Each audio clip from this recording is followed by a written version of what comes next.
시간 하나님 말씀을 받겠습니다.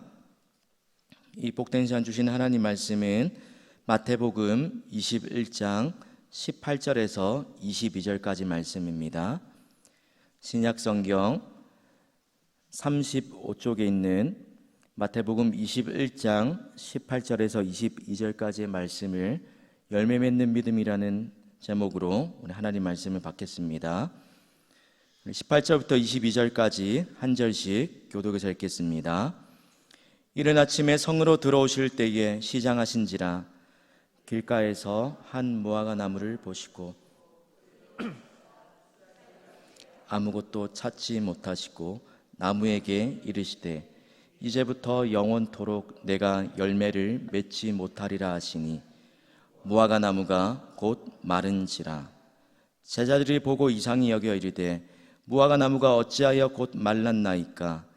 예수께서 대답하여 이르시되 내가 진실로 너희에게 이르노니 만일 너희가 믿음이 있고 의심하지 아니하면 이 무화과 나무에게 된 이런 일만 할 뿐 아니라 이 산더러 들려 바다에 던져지라 하여도 될 것이요. 함께 읽겠습니다. 너희가 기도할 때에 무엇이든지 믿고 구하는 것은 다 받으리라 하시니라. 아멘. 여러분, 톰과 의뢰처럼 때가 되면 나이에 걸맞게 성장하면서 당연히 이 시기가 되면 이런 것쯤은 해내겠거니 하는 그런 기대하는 것들이 있습니다. 자녀가 태어나서 돌이 지나면 이제 아장아장 스스로 걷는 것을 우리가 당연하게 생각하고 또 학교를 들어가고 학교를 졸업한 이후에 취직을 하고 또 때가 되어서 좋은 배필을 만나서 아름다운 가정을 이루는 것, 이 모든 것들이 부모님들의 당연한 그런 바람일 것입니다. 그런데 우리가 생각했던 것보다 자녀의 성장이 느려지고 더디 성장하는 것 같고 아무리 기다려도 내가 자녀에게 기대했던 이 원하고 바랬던 결과들이 나타나지 않을 때 참 답답하고 안타까운 마음이 들기도 합니다. 그럼 하나님께서도 저와 여러분을 바라보시면서 그럴 때가 있으실 것입니다. 하나님 보시기에 자녀된 우리를 보실 때 하나님도 안타깝고 또 답답한 마음이 드실 때가 있다면 언제일 것 같습니까? 바로 하나님의 자녀다운 삶의 모습이 우리에게 나타나지 않을 때라는 것입니다. 하나님의 자녀다운 삶의 모습, 믿음이 처음 때와 또 예수를 믿은 지 매해마다 우리의 믿음이 처음보다 더 자라는 게 당연한데 믿음이 전혀 자라지 않거나 정체되어 있을 때 우리 영적인 나이에 맞게 어린아이와 또 청년과 또 어른에 이르는 그런 수준에 맞는 그런 영적인 삶의 열매를, 하나님 자녀다운 삶의 열매를 우리의 삶에서 전혀 찾아볼 수 없을 때 하나님도 우리의 모습을 보시면서 참 안타까워 하실 것입니다. 오늘 우리가 읽었던 이 본문은 예수님께서 성전을 깨끗하게 하신 이후에 일어난 일입니다. 내 집은 만민이 기도하는 집이다 라고 말씀하셨는데 이 성전의 기능을 잃어버리고 그저 외형적인 형식적인 그런 성전의 모양만 가지고 있는 그 안에서 기도하기보다 장사하는 곳으로 바뀌어져 있는 이 모습을 예수님께서 책망하신 이후에 오늘 이 본문의 사건이 이어지고 있습니다. 예수님께서 베다니에서 다시 예루살렘으로 가시던 중에 시장하심을 느끼게 되셨습니다. 그리고 길가에 있는 한 무화과 나무를 보시고 그 무화과 나무를 보시고 하셨던 예수님의 행동을 오늘 똑같은 사건을 기록하고 있는 마가복음에 보면 조금 더, 마태복음에 나와 있지 않지만 조금 더 예수님의 행동이 자세하게 기록되어 있습니다. 마가복음 11장 13절 상반절입니다. 멀리서 잎사귀 있는 한 무화과 나무를 보시고 혹 그 나무에 무엇이 있을까 하여 가셨더니, 무화과 나무를 보셨는데 그리고 그 무화과 나무에 가셨던 이유가 당연히 무화과 나무를 바라보시면서 기대하셨던 그 무언가가 있었기 때문입니다.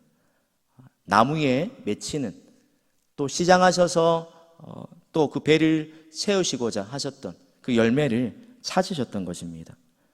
그럼 열매를 기대하시고 가셨는데 예수님 눈에 보였던 것은 잎사귀밖에 없는 무화과 나무였다는 것입니다. 그래서 예수님께서 이 무화과 나무를 보시고 어떻게 말씀하십니까? 19절 하반절 말씀입니다. 나무에게 이르시되 이제부터 영원토록 열매를 맺지 못하리라 하시니. 약간 보면 조금 엉뚱하고 왜 예수님께서 이런 행동을 하시는 건지 이해가 가지 않을 수 있는 것처럼 보이지만, 그러나 마가복음 11장 13절 하반절을 보면 이 무화과 나무에 열매가 없었던 이유를 이렇게 또 부연해서 설명합니다. 가서 보신즉 잎사귀 외에 아무것도 없더라. 이는 무화과의 때가 아님이라라고 설명하고 있습니다. 그럼 예수님께서 지금 예루살렘으로 들어가시고 있는 이 시기가 언제냐면 6월절이 시작되고 있는 3월에서 4월경이었습니다. 그런데 예수님께서 말씀하신 이 무화과 나무의 특징을 보면 보통 3월 말에서 4월 초에 잎이 자라는 그런 나무라는 것입니다. 그래서 이 3, 4월에 이 잎이 자라기 시작하면서 이 무화과 나무에서 이른 열매가 6월쯤에 맺히게 되고, 그리고 아주 좋은, 맛이 좋은 그런 무화과 나무는 보통 8월 말에서 10월쯤 돼야 열린다는 것입니다. 그런데 잎이 난 이후에 4월쯤만 되어도 무화과 나무에서 덜 익은 열매들이 열렸다고 합니다. 이 무화과 나무에 두 가지 종류가 있는데, 첫 번째는 방금 말씀드렸던 것처럼 이른 시기에 덜 익은 무화과 나무인 히브리어로 파게라고 하고요, 또 아람어로 타크시라고 부르는 그런 무화과 나무의 종류가 있습니다. 또 다른 무화과 나무의 종류가 있는데, 두 번째 무화과 나무의 종류는 아까 말씀드렸던 8월에서 10월 경쯤 이제 완전 무르익은, 그래서 아주 맛도 좋은, 상품의 가치도 있는 그런 테헤나라는 이 두 가지의 무화과 종류가 있다는 것입니다. 그럼 이 파게 4월 말쯤에 조금 덜 익었지만 작은 이 덜 익은 열매를 가난하거나 또 나그네들이 이 열매를 따서 먹었다라고도 합니다. 왜 이 가만히 있는 무화과 나무를 보시면서 예수님께서 저주 섞인 말을 하고 계신 것입니까? 바로 무화과 나무의 특징이 조금 전에 설명드렸던 이 두 가지 종류의 무화과 나무의 특징 가운데, 이 무화과 나무가 잎이 무성하기 전에도 열매를 먼저 맺는 나무라는 특성이 있기 때문입니다. 그래서 예수님께서 잎사귀를 보시고 열매가 없는 이 무화과 나무를 책망하셨다, 이 말이 어떤 의미입니까? 이미 잎사귀가 있다라는 것은 완전 영글은 열매는 아니지만, 그러나 가난한 자나 나그네들이 먹을 수 있는 그런 덜 익은 열매 정도는 맺을 수 있는 그런 기능을 해야 한다는 것입니다. 보통 무화과 나무에 잎사귀가 달려 있다는 그 의미가 열매가 달려 있다라는 그것과 마찬가지 의미였다는 것입니다. 그래서 완전 익은 열매는 아니더라도 작은 열매라도 맺혀 있는 그 무화과 나무가 정상의 무화과 나무의 열매의 모습이라는 것입니다. 여러분, 예수님께서도 우리에게 기대하시는 모습이 이런 것이 아닙니까? 우리의 모습이, 또 우리의 믿음이 각자 다양하다 할지라도, 다르다 할지라도 우리 각자에게 원하시는 그 믿음의 정도에 맞는 열매들이 때에 따라 맺히기를 기대하고 계시다는 것입니다. 오늘 구약 성경에 예수님께서 말씀하신 이 무화과 나무는 하나님의 백성을 상징하는 그런 표현이기도 했고요, 또 하나님의 성전을 나타내는 그런 표현이 무화과나무였기도 했습니다. 그래서 구약 성경에 보면 열매 없는 이 무화과나무를 하나님의 백성들의 합당하지 못한, 불신실한, 경건하지 못한, 하나님의 자녀답지 못한 모습을 비유할 때 열매 없는 무화과나무 또는 포도나무로 비유하기도 하셨습니다. 그리고 마른 나무, 이것 또한 구약 성경에 보면 하나님께서 심판하실 때 종종 사용하셨던 그런 상징과 같은 표현이라는 것입니다. 오늘 예수님께서 이 잎만 무성하고 열매가 없는 이 무화과나무를 책망하신 그 모습을 통해서 무엇을 알려주신 것입니까? 첫 번째로 하나님의 백성들의 영적인 상태가 이와 같다는 것들을 나타내 보여주고 계신 것입니다. 그리고 더 나아가서 내 집은 만민이 기도하는 집이라는 이 기능을 잃어버리고 그저 외적인 종교적인 그런 의식들만 가득한 이 하나님의 성전이 곧 하나님의 심판을 받아서 이제 멸망하고 말 것이라는 그 예언을 이 무화과나무를 저주하시면서 우리 예수님께서 말씀하고 계시다는 것입니다. 사랑하는 성도 여러분, 하나님의 영광과 능력을 나타내야 할 이 성전, 또 하나님의 백성으로서 모습을 잃어버리고 경건의 모양만 가득하고 경건의 능력을 잃어버리고 살아가는 이 이스라엘 백성들의 모습이 저와 여러분의 모습이 되어서는 안 될 것입니다. 예수님께서 잎만 가득하고 이 열매 없는 무화과나무를 지적하신 이 모습이 나의 모습과 같을 수 있다는 이 사실에 우리 또한 경각심을 가져야 할 것입니다. 성도 여러분, 성령이 거하시는 우리 또한 하나님의 성전이라고 성경은 분명하게 이야기합니다. 하나님이 거하실 만한 성전, 그 성전의 모습으로 저와 여러분의 모습은 합당한 그 모습을 가지고 있습니까? 오늘 성전된 우리를 향하여서 던져야 할 두 가지 질문이 있습니다.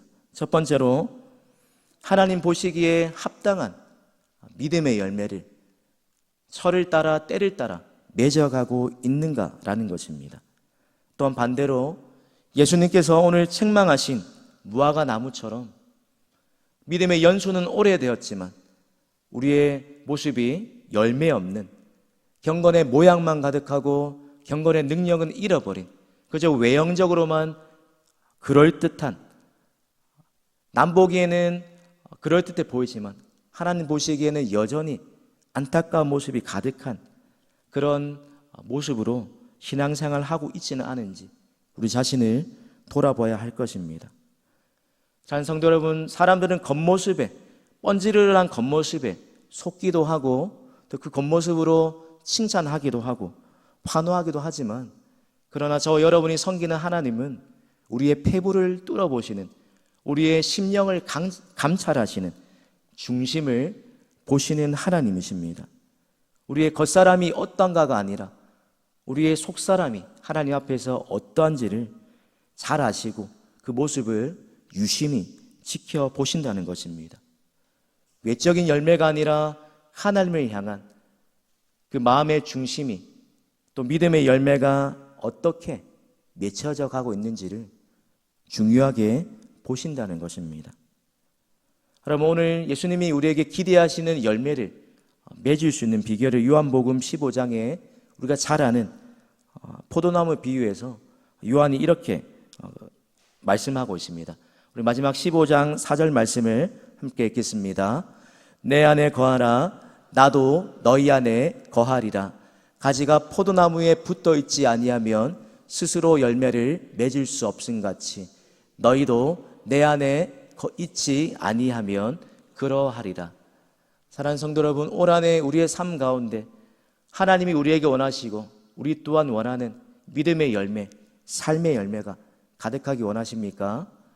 우리 스스로는 할 수 없지만 우리로 열매 맺게 하시는 능력의 근원 되신 그 하나님 안에 거해 있을 때, 또 바꿔 말해서 말씀 대신 예수님 안에 예수님의 말씀 안에 늘 거하는 삶이야말로 우리의 믿음이, 우리의 삶이 열매를 맺을 수 있는 유일한 비결입니다. 바라기는 시편 기자의 고백처럼 복 있는 사람은 하나님의 말씀을 주야로 묵상하여 즐거워하여 그 말씀을 묵상하면서 철을 따라 시들지 않고 열매를 맺는 잎이 무성한 나무처럼 우리의 믿음 또한, 저 여러분의 삶 또한 하나님 보시기에 안타까운 믿음과 삶이 아니라 하나님 보시기에 늘 합당한 철을 따라 열매가 풍성한 그런 복된 삶 되시기를 우리 주님의 이름으로 축복합니다. 우리 화면을 보고 기도 제목을 함께 읽겠습니다. 하나님이 거하시기 합당한 성전의 모습, 성도의 모습을 회복하게 하옵소서. 오늘도 하나님이 원하시는 열매를 맺는 삶을 살게 하옵소서. 기도하겠습니다. 하나님 아버지, 오늘도 하나님께서 우리에게 원하시는 믿음의 열매, 삶의 열매가 가득한 하나님의 기쁨과 영광이 되는 성도의 삶 살아가기 원합니다. 하나님, 우리 스스로 열매를 맺을 수 없사오니 하나님, 주님 안에 거할 때에, 또 주님의 말씀 안에 거할 때에 그 말씀을 주야로 묵상하며 즐거워하며 말씀에 순종할 때에 우리 삶에 하나님이 기대하시고 약속하신 그 열매가 풍성해질 줄 믿습니다.